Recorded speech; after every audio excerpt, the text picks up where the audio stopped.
له هغې ورځې چې ډونالډ ټرمپ د امریکا انتخابات ګټلي دي د دنیا د نورو ملکونو سربیره افغانستان او پاکستان کې هم له خلکو سره دا سوال پیدا شوی دی چې ډونالډ ټرمپ په دغو ملکونو کې له موجوده حکومتونو سره څنګه سیاست مخته وړي.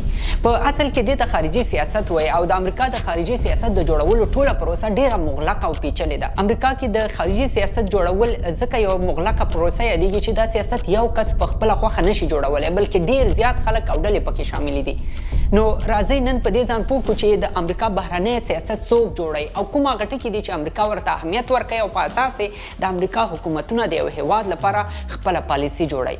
که د همدې پوښتنو په ځوابونو باندې پوه شو نو په ډېرې اسانۍ سره به د افغانستان او پاکستان لپاره د ډونالډ ټرمپ په نوي خارجي سیاست باندې هم ځان پوه کړو. Where Taliban is here, ISIS is here, and they're fighting each other. I said, why don't you let them fight? Why are we getting it? I don't want to go that route. So we're working with Pakistan and others to extricate ourselves, nor do we want to be police. اصلا هر ملک خپل خارجي سیاست هغه ملک او خلکو د فایدې لپاره جوړوي او غواړي له لارې خپل خاص هدفونه ترلاسه کړي. خو د خارجي سیاست د جوړولو لپاره بیا هر هیواد خپل چوکاټ لري او د همدې چوکاټ په دننه کې کوشش کوي چې خارجي پالیسي جوړه او له مخې له نورو ملکونو او د دنیا سازمانونو سره رابطې جوړې کړي. نو په همدې بنیاد امریکا هم د خپل خارجي سیاست د جوړولو لپاره یو لاره او چوکاټ لري او هر حکومت چې راځي د همدې چوکاټ په دننه کې د ځان لپاره خارجي سیاست یا پالیسي جوړوي. خو تر ټولو مهم دا دي چې کوم هغه مسایل دي چې د امریکا په خارجي سیاست کې مهم رول لري او همدغو مسایلو ته په کتلو سره د امریکا خارجي سیاست جوړیږي. راځئ اول په لنډ شکل دا مسایل وڅېړو. په دې کې تر ټولو مهم بهرني مسایل دي، یعنی ټول هغه مسایل چې له امریکا بهر کیږي او په امریکا باندې تاثیر لري. مثلا نور هیوادونه امریکا ته په څه نظر ګوري؟ ایران امریکا ته په یو نظر ګوري خو سعودي عربستان بیا امریکا ته په بل نظر ګوري. نو په همدې خاطر امریکا هم د دواړو ملکونو لپاره یو رقم پالیسي نه جوړوي. یا په دنیا کې کومه لویه حادثه وشي لکه د هیوادونو ترمنځ جګړې رامنځته شي، ځینو هیوادونو کې بحران راشي یا کومه لویه ترهګریزه پیښه رامنځته کیږي، نو دا ټول بهرني مسایل هم د امریکا د خارجي سیاست په جوړولو او بدلولو کې مهمه ونډه لري او دا ځکه د امریکا په سیاست باندې تاثیر کوي چې دا ډول لوی حادثات د دنیا د نور ملکونو په سیاستونو هم تغییر راولي. په ځینو حالاتو کې ملکونه د داسې حادثاتو په وخت د امریکا سره د نږدې کېدو کوشش کوي او کله داسې هم کیږي چې دا ملکونه له امریکا ځان لرې کړي او غواړي د امریکا له مخالف لوري سره اړیکې جوړې کړي. د دې یو ښه مثال په دې وروستیو 2 کلونو کې د جرمني دریځ دی. جرمني له روسیې سره ښې اړیکې لرلې او له روسیې نه یې ډېر زیات ګاز هم اخیسته، خو کله چې روسیې په اوکراین باندې حمله وکړه جرمني سمدستي په خپل سیاست کې بدلون راوست. په اوکراین باندې د دوی حمله ناسم کار وباله او بالاخره جرمني د روسیې په مقابل کې له امریکا سره ودرېدله. په همدې سره د جرمني لپاره امریکا په خپل خارجي سیاست کې هم بدلون راوست او دوی دواړو هیوادونو په شریکه په روسیې باندې اقتصادي بندیزونه هم ولګول. له دې سره پخوا کې نړیوال سازمانونه هم کولی شي چې د امریکا په بهرني سیاست باندې تاثیر ولري. مثلا د یو ان یا ملګرو ملتونو سازمان په ټوله دنیا کې له مهمو پیښو څارنه کوي. که چېرته یو ان په یو ملک کې داسې راپور ترلاسه کړي چې هلته له خلکو سره ظلم کیږي، د خلکو حقونه نه ورکول کیږي، نو دا سازمان مجبوریږي چې په هغه ملک باندې بندیزونه ولګوي او له همدې سره امریکا هم د هغه هیواد لپاره په خپل خارجي سیاست کې بدلون راوستلی شي او د ملګرو ملتونو سره په مشوره شاید په هغه هیواد باندې بندیزونه ولګوي. خو له دغو خارجي مسایلو سربیره اجتماعي مسایل او سرچینې هم هغه څه دي چې د امریکا په خارجي سیاست باندې تاثیر کوي او بدلون پکې راوستلی شي. په اجتماعي مسایلو کې د امریکایانو نظریات ډېر مهم دي چې پبلک اوپینین بلل کیږي او په دې برخه کې بیا د مطبوعاتو رول ډېر د پام وړ دی ځکه چې مطبوعات د خلکو نظریات راپورته کوي او بیا یې د حکومت تر غوږونو رسوي او همدا لاره د دې سبب کیږي چې امریکا په خپل خارجي سیاست کې د خلکو نظریات هم په پام کې ونیسي. لکه د ویتنام په جګړه کې چې د امریکا حکومت د خپلو خلکو له سختو انتقادونو سره مخ شو او بالاخره حکومت مجبور شو چې له ویتنام نه ټول پوځیان راوباسي. په ځینو حالاتو کې د خلکو نظریات او احساسات نیغ په نیغه د امریکا په خارجي سیاست کې بدلون راوستلی شي. لکه په امریکا کې د سپټمبر د 11مې پیښې له وجې د خلکو احساساتو او نظریاتو د امریکا په حکومت باندې دومره فشار راوسته چې د خپل دښمن د پیدا کولو لپاره په افغانستان باندې پوځي عملیات شروع کړل او په خپله خارجي پالیسۍ کې تاریخي بدلون هم راوسته. او په آخره کې دولتي مسایل یا سرچینې هغه څه دي چې د امریکا خارجي پالیسۍ باندې ژور تاثیرات لري. مثلا اساسي قانون د نورو هیوادونو سره د اړیکو په اړه څه وضاحت ورکړی دی، د ولسمشر نظریات څه دي، همدارنګه د استخباراتي ادارو معلومات او د کانګرس نفوذ هم هغه څه دي چې د امریکا په خارجي سیاست باندې تاثیر لرلی شي.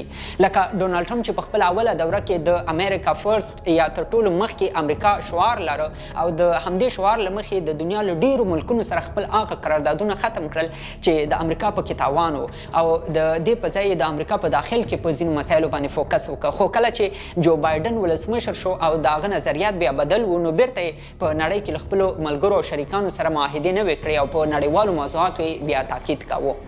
اوس نو راځو دې ته چې د امریکا خارجي سیاست جوړی څوک. دا رښتیا ده چې په امریکا کې د خارجي سیاست په جوړولو کې ولسمشر تر ټولو اوچت او مهم رول لري. د امریکا اساسي قانون هغه ته د اعلی سرقمندان، مشر ډیپلوماټ او د اجرایه ریاست واکونه ورکړي دي.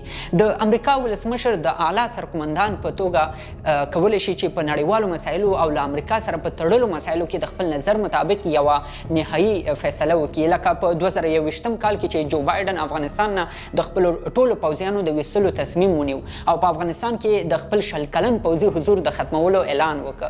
همدارنګه د امریکا ولسمشر د تر ټولو اوچت ډیپلوماټ په حیث له نورو ملکونو سره په روابطو کې نهایي تصمیم نیولی شي. مثلا په 2023 کال کې جو بایدن اسرائیل او سعودي عربستان څخه سفر وکړ او په دې سفر کې هغه غوښتل چې څو ډیپلوماټیک مقاصد ترلاسه کړي.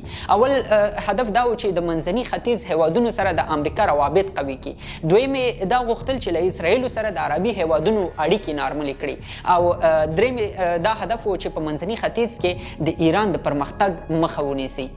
خو له دې ټولو سره سره د امریکا ولسمشر د ځینو پالیسیو د عملي کولو لپاره د کانګرس موافقې ته هم ضرورت لري. اصلا په امریکا کې کانګرس مقننه قوه ده او د امریکا د ولسمشر سره یو ځای د سیاستونو په جوړولو کې مهم رول لري او کله کله خو ولسمشر نه پرېږدي چې په خپل سر اقدامات هم وکړي.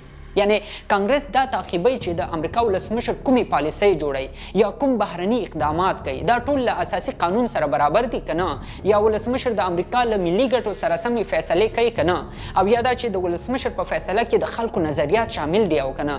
له دې معلومیږي چې که ولسمشر د کوم ملک لپاره یوه پالیسي جوړه کړي او په هغې کې فنډ ته ضرورت وي، نو کانګرس کولی شي چې د ولسمشر دا فیصله له منځه یوسي، ځکه د پالیسۍ د تطبیق لپاره هر فنډ باید له کانګرس نه پاس شي.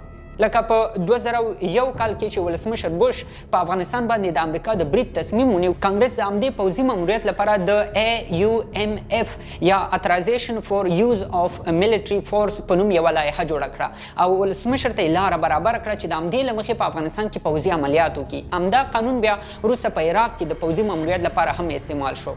کانګرس حتی کله کله د ولسمشر د خارجي سیاست مخه هم نیولی شي او په ډیرو مسایلو کې ولسمشر نه پرېږدي چې په خپله خوښه باندې اقدامات وکړي. لکه په 1906 کال کې چې کله امریکا په انګولا هیواد کې یوې ډلې ته پټې مالي مرستې رسولې، نو د کانګرس لخوا په دې مرستو باندې بندیز ولګول شو او په حکومت یې فشار واچو چې د دغو مرستو لړۍ باید نور ختمه شي.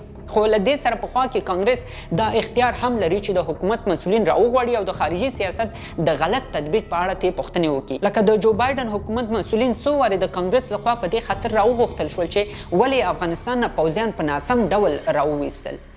د امریکا کانګرس په خارجي سیاست کې یو بل مهم مسؤلیت دا هم لري چې د یو ملک یا یوې بهرنۍ مسلې لپاره د پالیسۍ طرحې جوړوي او بیا یې ولسمشر ته لیږي. که څه هم ولسمشر دا رقم طرحې ډېر کله له پامه غورځوي، خو مهم مسایل پکې که چېرته ځای شوي نو ولسمشر پرې غور کوي او په خارجي سیاست کې شاملوي. لکه په 1992 کال کې کانګرس یوه طرحه جوړه کړه چې پکې ویل شوي وو هغو هیوادونو باندې باید بندیزونه ولګول شي چې له شوروي اتحاد سره د درنو وسلو مرستې کړي دي. همدا طرحه د ولسمشر لخوا ومنل شو، په خارجي سیاست کې ورته ځای ورکول شو. خو له کانګرس سره پخوا کې د ملي امنیت شورا هم هغه اداره ده چې د بهرني سیاست په جوړولو کې مرکزي رول لري. د ملي امنیت شورا د امریکا د ولسمشر لخوا رهبري کیږي، خو د ولسمشر معاون، دفاع وزیر او د بهرنیو چارو وزیر هم غړیتوب لري. له دې سره پخوا کې د امریکا د پوځ لوی درستیز او د استخباراتو رئیس په ملي امنیت شورا کې د مشاورینو په توګه غړیتوب لري او د دې ادارې مشر د ملي امنیت شورا سلاکار هم ګڼل کیږي. نو په دې شورا کې چې څوک شامل وي هغه د خارجي سیاست سیاست په جوړولو او بدلولو کې مهم رول لري. یو بل مهمه ډله چې د امریکا د خارجي سیاست په جوړولو او بدلولو کې رول لري هغه تینک ټانکس دي چې موږ ورته روڼان دي، روشنفکران یا څېړونکي هم ویلی شو. په اصل کې تینک ټانکس د امریکا د خارجي سیاست په جوړولو او سمبالولو کې ډیر مهم غړي ګڼل کیږي. دوی د افکارو د پرمختګ بسته‌بندي کولو او مارکیټینګ برخه کې د پالیسۍ جوړونکو او عامه خلکو ترمنځ سوداګرو رول لوبوي. اصلا تینک ټانکس په امریکا کې نوي فکرونه رامنځته کوي. حکومت ته داسې کسان ورمعرفي کوي چې د خارجي سیاست په جوړولو کې ورسره کومک وکړي، د ځینو پیچلو مسایلو د حل لپاره راټولیږي او یوه لاره هم ورته پیدا کولی شي. لکه په 2015 کال کې چې امریکا له ایران سره د اټومي وسلو په اړه یوه معاهده کوله، د تینک ټانکس لخوا په دې موافقه باندې ریسرچونه وشول، غور پرې وشو او په اخره کې دوی بارک اوباما ته مشوره ورکړه چې له ایران سره دا ډول موافقه به امریکا ته فایده ولري. له همدې سره حکومت خپله خارجي پالیسي د تینک ټانکس په مشوره مخته وړه. نو دا ټول هغه مسایل دي چې په نتیجه کې د امریکا خارجي سیاست جوړیږي. خو د امریکا د حکومتي جوړښت ورخوا په دولتي کچه په ټوله دنیا کې د خپل روابطو لپاره څو مهم شرطونه هم لري. په دې کې یو شرط دا دی چې دوی وایي امریکا غواړي چې په ټوله دنیا کې جمهوري حکومتونه واوسي، یعنی د خلکو په خوښه نظامونه رامنځته شي او همدارنګه انساني حقونو ته پکې درناوی وشي. دوی دا هم وایي هغه هیوادونه چې د خلکو په خوښه د حکومت چارې مخته وړي او د ولسي خلکو نظرونه او حقونو ته کې درناوی کیږي، دوی ورسره غواړي ښه روابط ولري. د سر په خوا کې د امریکا د خارجي سیاست یو مهم هدف دا هم دی چې د امریکا ملي امنیت خوندي وساتل شي او د کوم ملک لخوا ورته امنیتي ګواښ جوړ نه شي. یعنی هغه ملک چې امریکا ته امنیتي تهدید نه جوړوي د امریکا حکومت کولی شي چې اړیکې ورسره جوړې کړي.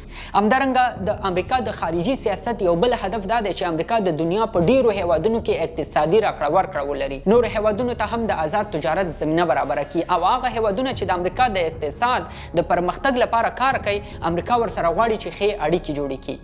اوس نو ویلی شو چې که په افغانستان یا پاکستان کې موجوده حکومتونه د امریکا د دغو پالیسیو سره ځان عیار کړي، دا امکان لري چې ډانلډ ټرمپ هم له دغو حکومتونو سره نیک او د دواړو ملکونو په ګټه روابط جوړ کړي. او که حکومتونه د امریکا له دغو غوښتنو سره ځان عیار نه کړي، بیا نو دا امکان هم لري چې ډانلډ ټرمپ له هغو ډلو ګوندونو یا خلکو سره روابط جوړ کړي چې په افغانستان او پاکستان کې د موجودو حکومتونو په خلاف دي. یعنی ډانلډ ټرمپ په دې صورت کې کولی شي چې د افغانستان له پخواني جمهوري دولت مسؤلینو سره ودرېږي او همدارنګه د پاکستان په مسله کې بیا د موجود حکومت له مخالفینو سره درېدلی شي.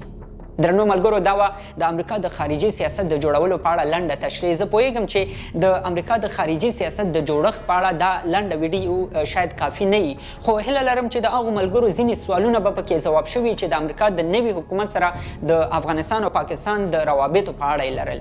زه همیشه کوشش کوم چې خپل معلومات له ډېرو موثقو سرچینو راواخلم او تر تاسو یې درورسم. زموږ هره ویډیو چې تاسو ګورئ په هغې کې له ډېرو معتبرو ویبسایټونو، نړیوالو خبري ایجنسیو، ژورنالونو، کتابونو او تحقیقي مقالو استفاده شوي او د همدې ټولو ماخذونه زموږ د یوټیوب چینل په لاندې ډسکرپشن کې موندلی شئ. زه د هر ویډیو لپاره یو آنلاین فایل جوړوم چې په هغې کې د ټولو سرچینو لینکونه پراته وي تر څو تاسو په اسانۍ سره هغې ته وردننه شئ او د موضوع په اړه نور معلومات هم ترلاسه کړئ.